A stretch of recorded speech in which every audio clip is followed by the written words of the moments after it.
Tiger चिता चिता tiger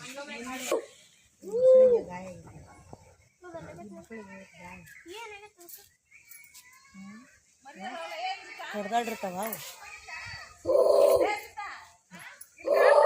ಮೈಸೂರಾಗೆಲ್ಲ ಮಾಂಸ ಹಾಕಿಬಿಟ್ಟಿರ್ತಾರ ವಾಂತಿ. ನನ್ನ ಹೆಸರು ಕ್ಯಾರಲ್ ಅಮ್ಮಣ್ಣ ಅಂತ. ನಾನು ಇಲ್ಲಿ ಎಜುಕೇಷನ್ ಆಫೀಸರ್ ಆಗಿ ಕೆಲಸ ಮಾಡ್ತಿದ್ದೀನಿ ನಮ್ಮ ಝೂವಲ್ಲಿ. ಈಗ ಝೂವಲ್ಲಿ ಕೆಲಸ ಮಾಡ್ತಾ ನನಗೆ 1.5 ವರ್ಷ ಆಯಿತು.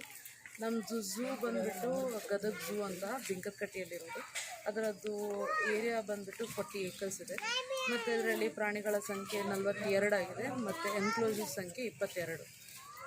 ಈ ಪ್ರಾಣಿಗಳನ್ನು ಯಾಕೆ ನಾವು ಝೂವಲ್ಲಿ ಇಟ್ಟಿದ್ದೇವೆ ಅಂದರೆ ಜನರಿಗೆ ಅದರ ಬಗ್ಗೆ ತಿಳುವಳಿಕೆ ಬರಲಿ, ಪ್ರತಿಯೊಂದು ಆ್ಯನಿಮಲ್ಸ್ ಬಗ್ಗೆ ತಿಳುವಳಿಕೆ ಬರಲಿ ಅಂತ ಈ ಪ್ರಾಣಿಗಳನ್ನು ನಾವಿಲ್ಲಿ ಎನ್ಕ್ಲೋಜರ್ಸಲ್ಲಿ ಇಡ್ತೇವೆ. ಅದು ಇಲ್ಲದೆ ಈಗ ಆ್ಯನಿಮಲ್ಸನ್ನು ನೋಡಲಿಕ್ಕೆ ಬರೋರ ಸಂಖ್ಯೆ ಕಡಿಮೆ ಆಗ್ತಿದೆ ಮತ್ತು ಖಾಲಿ ಪಿಕ್ನಿಕ್ ಅಂತ ಬರೋರ ಸಂಖ್ಯೆ ಸ್ವಲ್ಪ ಜಾಸ್ತಿ ಆಗ್ತಿದೆ. ಆದರೆ ನಾನು ಒಂದು ಹೇಳೋದೇನೆಂದರೆ ಎಲ್ಲರೂ ಬಂದು ಇಲ್ಲಿ ಆ್ಯನಿಮಲ್ಸ್ ಬಗ್ಗೆ ನಾವು ಎಲ್ಲ ಕಡೆ ಒಂದು ಇನ್ಫಾರ್ಮೇಷನ್ ಬೋರ್ಡ್ಸ್ ಅಂತ ಹಾಕಿದ್ದೇವೆ. ಅದನ್ನು ಓದ್ಕೊಂಡು ನಮ್ಮದು ಝೂ ಆ್ಯನಿಮಲ್ಸ್ ಬಗ್ಗೆ ನಾನು ನಮ್ಮ ಝೂವಲ್ಲಿ ಪ್ರತಿ ಟೈಮ್ ನೀವು ಬರೋವಾಗ ನಾನು ಇರ್ತೇನೆ. ನಿಮ್ಗೆ ಗೈಡಾಗಿ ಬೇಕಿದ್ದರೂ ನಾನು ಗೈಡಾಗಿ ಕರ್ಕೊಂಡು ಹೋಗ್ಬೋದು. ಮತ್ತು ನಮ್ಮ ಝೂ ಆ್ಯನಿಮಲ್ಸ್ ನಮ್ಮದು ಝೂ ಸ್ಥಾಪನೆ ಆಗೋದು ಯಾವುದಕ್ಕಂದರೆ ನಮ್ಮದು ಝೂ ಮೇಲೆ ಕನ್ಸರ್ವೇಷನ್ ಎಜುಕೇಷನ್ ಅಂತ ಒಂದಿದೆ.